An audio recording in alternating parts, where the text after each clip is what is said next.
Fatima fertiliser company जे ताउन सां कणिक जी मुनाफ़े बख़्श पैदावार जे हवाले सां शहदादपुर जे ज़मज़म हाल में सेमिनार कोठायो वियो, जंहिंमें ज़रई माहिरनि अब्दु समद अबड़े समेत आबादगारनि जे वॾे अंग शिरकत कई। इन मौक़े ते ज़रई माहिरनि चयो त ज़राअत जी बहितरी ऐं तरक़ी लाइ असांखे एहतियाती उपाउ वठणु घुरिजनि। सेमिनार खे ख़िताब कंदे माहिरनि जो चवणु हो त पाणी जी मिटी जी चकास खां पोइ ई अव्हां खे ज़मीन जी बहितर सही पैदावार बाबति ॼाण मिली सघे थी। उन्हनि चयो त दवाउनि भाणनि पाणी जे मुतवाज़िन इस्तेमाल ऐं वक़्त मौसम जो ख़्यालु न रखण सबबि फसलनि जी पैदावार ते असरु थिए थो। उन्हनि चयो त असांजी हुकूमत वटि आबादगारनि लाइ पॉलिसियूं त आहिनि, पर उन ते अमल करण लाइ को बि तयारु नाहे। इन करे आबादगार कंगाल थींदो पियो वञे। तायूं शहदादपुर जे ज़मींदारनि जो जेको असां ही प्रोग्राम कयोसीं किसान डे जे हवाले सां हुननि खे सलाम पेश करण जे लाइ, ज़मींदार जी फ़ी एकड़ पैदावार वधाइण जे लाइ, हुननि जी ज़मीन बहितर करण जे लाइ हुननि जो असां शहदादपुर जे एरिए जे अवाम जो तमामु घणो थोराइता आहियूं, जिन्हनि उन्हनि सां असां सां ताउन कयो।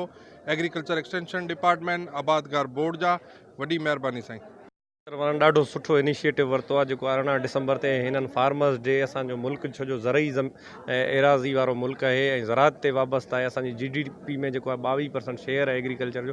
ॾाढो सुठो हिननि इनिशिएटिव वरितो आहे जो ही फार्मर्स डे मल्हाइनि पिया। 18 डिसंबर ते आउं पाण जेको आहे सांगड़ खे रिप्रेज़ेंट करण लाइ जेको आहे वियो हुउसि इस्लामाबाद, उते जेको आहे मेरियट होटल में फार्मर्स डे मल्हायो वियो ऐं अॼु बि हिननि ॾाढो सुठो हिकिड़ो सेमिनार कयो आहे नंढे आबादगारनि खे अवेयर करण लाइ। महिरबानी। माहिरनि जो चवणो त आबादगारनि खे सही ज़मीन, पाणी, भाण ऐं दवाउनि जो इस्तेमालु करणु घुरिजे जीअं पैदावार वधीक अची सघे। विज़िट कयो अवामी आवाज़ मीडिया ग्रुप जी वेबसाइट awamiawaz.pk